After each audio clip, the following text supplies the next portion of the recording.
नमस्कार। ओलंपियाड की तैयारी के लिए आज फिर कुछ नए प्रश्नों के साथ, और आज के प्रश्न कुछ इस प्रकार के हैं जो मैं कई बार आपको बोल चुका हूं, जो आपके वार्षिक परीक्षा में भी काम आएंगे।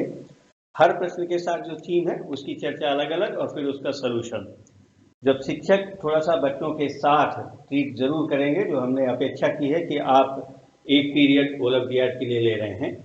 जैसे पहला प्रश्न है कि a⁻² + 2 multiplied by b⁻³ + 3 into c⁻⁻4 + 4। गणित में कुछ चीजों को बहुत स्पेसिफाई करके ओलंपियाड में प्रश्न आते हैं, उनका ध्यान रखिएगा। जैसे इसी को यदि a2 - 2 लिखा होता तो ये बच्चों के लिए इजी था, पर उसका क्रम बदला है। तो आपको ध्यान रखना है कि इन दोनों का मतलब एक ही होता है, ये बच्चों को आप जरूर बता दें। चाहे मैं उसको 2 - 2 लिखता है या -2 + 2, तो जो प्लस का क्रम विनिमय है उसका सेंस बच्चों के पास है या नहीं, इसलिए ये इंपॉर्टेंट है। इसका सोल्यूशन क्या होगा कि a⁻² - 2 multiplied by b-3 + 3 multiplied by c-4 + 4। उसी संख्या का उसी संख्या में माइनस कर देना या उसके व्युत्क्रम संख्या का योग हमेशा 0 आता है। It means a⁻0 into b⁻0 into c⁻0। अब यहाँ एक दूसरा थीम है जो बच्चों को पता होना चाहिए कि हमेशा किसी की भी पावर 0 हो, उसका उत्तर हमेशा 1 आएगा, उसका जो मान होता है वो हमेशा 1 आएगा। तो a⁻01 into b⁻01 into c⁻01, और 1 का चाहे आप जितनी बार गुणा करें हमेशा वो 1 ही होगा, इसलिए इसका उत्तर हुआ 1। दो चीजें इसमें खास हैं। क्रम विनिमय का, योग का क्रम विनिमय नियम बच्चों को बताइए, घातांक का रूल बताइए, और 0 के घातांक का मान पहले प्रश्न में। अब जरा दूसरे में आए।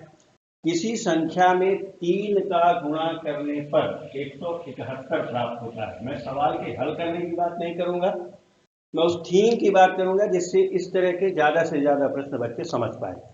ये संक्रियाओं के व्युत्क्रम पर आधारित प्रश्न होते हैं। जैसे इसमें देखिएगा, किसी संख्या का 3 का गुणा करने पर 171 प्राप्त होता है, तो संख्या, तो यदि गुणा करने पर पूछ रहा है संख्या निकालने के लिए तो हमेशा भाग करेंगे, धन करने पर पूछ रहा हो तो हमेशा उसको माइनस करेंगे। मतलब जो संख्या दी जा रही हो संख्या ज्ञात करने के लिए, तो हमेशा ऐसे प्रश्नों में उसके व्युत्क्रम संख्या को आप यूज कर देंगे। जैसे यहाँ 3 का गुणा करने पर 171 है, तो आप बहुत रूल्स में जाएंगे तो दूसरे हिसाब से होगा। शॉर्ट में करें तो सीधा सीधा प्रयुक्त संक्रिया का व्युत्क्रम, तो यहाँ गुणा है, गुणे की व्युत्क्रम संक्रिया होती है भाग, तो सीधा उत्तर निकालने के लिए 171/3। तो 3 × 5 = 15, ये 21, 3 × 7 = 21, तो इसका उत्तर हो जाएगा 57। ध्यान दीजिएगा, सामान्य प्रक्रिया जो हम सवाल के लिए करते हैं तो वो हमारा बीजगणितीय रूल भी चल सकता है। यहाँ पर बच्चों को छोड़ दीजिए, वो जैसा भी करना चाहे। मैं उस बात को कर रहा हूँ जो बच्चे के लिए सबसे छोटा रास्ता है। पर यदि कोई बच्चा उसको एल्जेब्रिक फॉर्म में लेके जाता है कि माना वो संख्या x है और 3 में x का गुणा करके फिर 171 ले आता है, फिर x बराबर करता है, वो भी चलेगा। उसके लिए बच्चों को स्वतंत्र छोड़ दीजिए। तीसरे प्रश्न पर आए, ज्यामिति पर आधारित है। इस सवाल को हल करने के लिए जब तक आप समांतर चतुर्भुज के गुण बच्चों को नहीं बताएंगे, ये एक प्रश्न है। चतुर्भुज से संबंधित बहुत सारे प्रश्न आएंगे, तो पहले समांतर चतुर्भुज के पूरे रूल्स बता दीजिए। विशेष रूप से इस प्रश्न में कोण आए हुए हैं, तो कोणों के लिए केवल 2 ही रूल समांतर चतुर्भुज में चलते हैं कि जो सम्मुख कोण होते हैं वो बराबर, सम्मुख में आप समझते हैं कि ये सम्मुख कहलाएंगे। दूसरा रूल है जो आसन्न कोण होते हैं, एडजेसेंट, आसन्न कोण जो होते हैं उनका योग हमेशा संपूरक होता है। वो कोण संपूरक होते हैं, मतलब योग 180 होता है। तो ये तो हम चाहे चित्र से ही हल कर सकते हैं। यदि सम्मुख कोण बराबर होते हैं तो यहाँ भी होना चाहिए 60। यहाँ डी कोण 120 है तो उसका सम्मुख कोण है y, तो y का भी होना चाहिए 120। दूसरा सेंस है कि ये और ये संपूरक होंगे, मतलब उनका योग होना चाहिए था 180। तो 120 और x को जोड़ते उधर तो भी कितना होना चाहिए उसको 60। तो इसमें जो उत्तर आएगा वो होगा x बराबर 60 अंश और y बराबर 120 अंश। इस पेयर में ये आंसर होगा। जो 4 ऑप्शन दिए होंगे जिसमें से ये ऑप्शन होगा वो आपका सही होगा। नेक्स्ट में देखिएगा, ये प्राकृत संख्याओं के क्रमों पर आधारित है, उसके पैटर्न पर आधारित है। प्रथम 3 प्राकृत संख्याओं का माध्य। हमेशा मैं एक बात किया करता हूं गणित के लिए कि जब कोई प्रश्न गणित में दिया हुआ हो तो उस गणित के प्रश्न का फ्रेम क्या है। फ्रेम से यहाँ तात्पर्य है कि उस प्रश्न को हल करने के लिए हमें कितनी चीजों की आवश्यकता होगी। इसमें पहली चीज है प्राकृत संख्या, ये आप बच्चों को बता दें।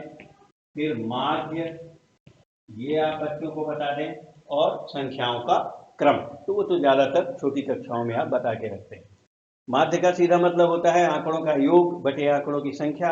टीचर हमारे जानते हैं, वो बच्चों को पहले समझा दें। फिर देखिएगा प्रथम 3 प्राकृत संख्या, 1 से चालू होने वाली जो संख्याएं हैं उनको अपन प्राकृत संख्या कहते हैं। 1, 2 और 3, तो तीनों को योग कर लीजिए। 1 + 2 + 3, ये हो गया 6। ये आंकड़ों का योग हुआ। और संख्या कितनी है? 1, 2, 3। तो माध्य क्या आएगा? 6/3, ये हो गया 2। तो इसका आंसर होगा 2। तो प्रथम 3 प्राकृत संख्याओं का माध्य हमेशा आएगा 2। नेक्स्ट में देखिएगा, ये पावर और ब्रैकेट के सॉल्यूशन पर आधारित है। यदि x बराबर 5 तो x⁴ माइनस x² का मान क्या होगा? आप बच्चों को खेलने दीजिए। घातांक निकालना यदि आता है तो वो स्वयं इसको हल कर सकता है, पर डायरेक्ट करेगा तब उसको थोड़ी सी दिक्कत होगी। 5⁴ माइनस 5⁴ इसके बजाय इसका सही सलूशन निकालने के लिए बच्चों को ये जरूर बता दें कॉमन, क्योंकि इस स्टैंडर्ड तक हम इन चीजों को कर सकते हैं। गणना छोटी करने के लिए आप उसका ब्रैकेट सलूशन जरूर बता दें। तो जैसे इसको हम हल करेंगे तो ये 5², ये 5² माइनस 1, ये 25, ये 25 माइनस 1, ये 25 गुणे 24। जो इसका उत्तर होगा 25 और 24 का गुणा करने पर वो इस प्रश्न का उत्तर हो जाएगा।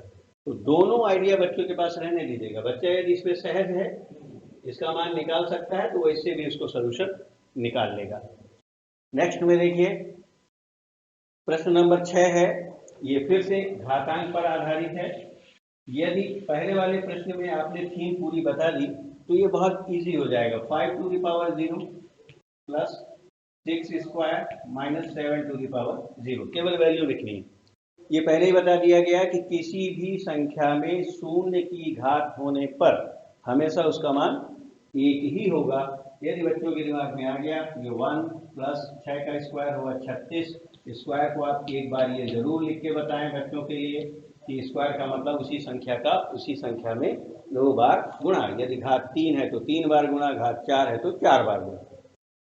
माइनस 7⁴, इसकी वैल्यू भी आएगी 1। ये 1 और 1 का कोई मतलब नहीं, कट गया। ये फाइनल हुआ 36। तो ये उसका उत्तर हो जाएगा 36। नेक्स्ट में देखिए, ये बहुत इंपॉर्टेंट है। इसमें हमारे एरिया में इसकी गलती बहुत होती है, और उस गलती होने का कारण केवल एक है कि हमने कभी भी इसको सैद्धांतिक रूप है तो ये साधारण सा जोड़ बाकी गुणा भाग, मगर क्यों गलती होती है उस पर आपको चिंतन करने की जरूरत है। ये जो सिस्टम है उसको हम सब जो ऊंची कक्षाओं तक पढ़ जाते हैं तो सबको पता है, और वो आइडिया बहुत सिंपल है, मगर क्यों गलती होती है ये समझ में आज तक नहीं आया। ये एक पैटर्न है, ये फार्मूला है BODMAS। इसको हमेशा याद रखिए। अंग्रेजी के अक्षर हैं, हो सकता है बच्चों के लिए कठिनाई हो हमारे स्तर में। तो ये है ब्रैकेट, पहले ब्रैकेट हल होगा। ओ होता है ऑफ, जिसको हिंदी में कहते हैं का, और इसको हमेशा हम गुणन में प्रदर्शित करते हैं।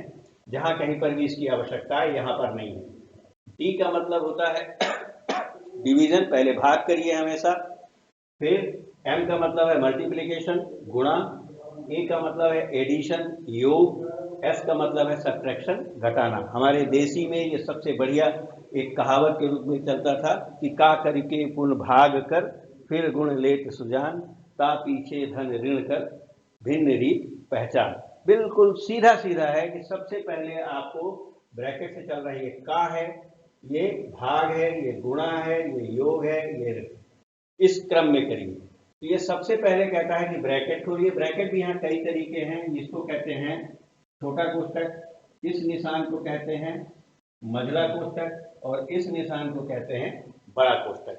तो हमेशा छोटे से चलेगा। सबसे छोटा कोष्टक यहाँ है, तो इस सिरे से शुरू होगा, तो 2 + 3 - 1 माइनस, अब इस ब्रैकेट को हल किया तो कितना आया, ये 1, 5 ऋण 4 की वैल्यू आई 1। अब मझला कोष्टक खुलेगा तो 2 + 3 माइनस, और ये हो गया 1 ऋण 1 0। अब इस कोष्टक को हटा दीजिए, तो ये होगा 2 प्लस अंदर बचा केवल 3, ये फाइनल हो गया 5। तो इसका उत्तर आएगा 5। बोर्ड मार्क्स को जरूर बच्चों को बता दें। 6वीं 7वीं स्टैंडर्ड तक आते आते ये बच्चों को जानकारी में होना बहुत जरूरी है। अगले प्रश्न को देखिए, ये घात और बोर्ड मार्क्स दोनों को इकट्ठा किए हुए हैं। a⁴ इंटू a⁴ भागित a⁴ का मान क्या होगा। बच्चों को छोड़ दें, पहले दोनों का यदि वो गुणा करना चाहें तो वो लिख सकते हैं। उसका तरीका ये है कि ये हो जाएगा a⁴ पहले भाग होगा, पहले डिवीजन हमेशा, तो ये और ये कट गया, ये बच गया, या सीधा सीधा जो लिखा है a⁴ अपॉन a⁴ समान संख्या हमेशा कटती है, तो बचेगा क्या, a⁴। समान संख्या हमेशा कटती है भाग में, ये बात बच्चे के दिमाग में आ जाए, वो पहाड़े भर को ना ढूंढता रहे कि 2/2 हो तभी कटेगा, 3/2 हो तभी कटेगा। किसी भी तरह की संख्या, जैसे यदि x y अपॉन x है तो ये एक ही संख्या है, इसलिए कभी तो समान संख्या कटती है, ये बात बच्चों के दिमाग में जरूर रखिए। ये कुछ प्रश्न आज के लिए जो अभ्यास के लिए आपको काम में आएंगे। इसी तरह के प्रश्न हम निरंतर आपको देते रहेंगे। शिक्षकों से अपेक्षा है कि ओलंपियाड के लिए पंजीयन आपने शुरू कर दिया है। एक पीरियड लीजिए, एक पीरियड में अतिरिक्त ऐसे प्रश्नों का अभ्यास कराइए। दूसरे विषयों के भी आपको लगातार प्रश्न मिल रहे हैं। आप ऐसे ही अपने बच्चों को, क्योंकि ये चीज़ें आपको वार्षिक परीक्षा में भी बहुत काम में आएंगी, तो हम अपेक्षा करते हैं कि आप हमारे साथ जुड़े रहेंगे और बच्चों को लाभ पहुंचाएंगे। आप सभी का बहुत बहुत धन्यवाद।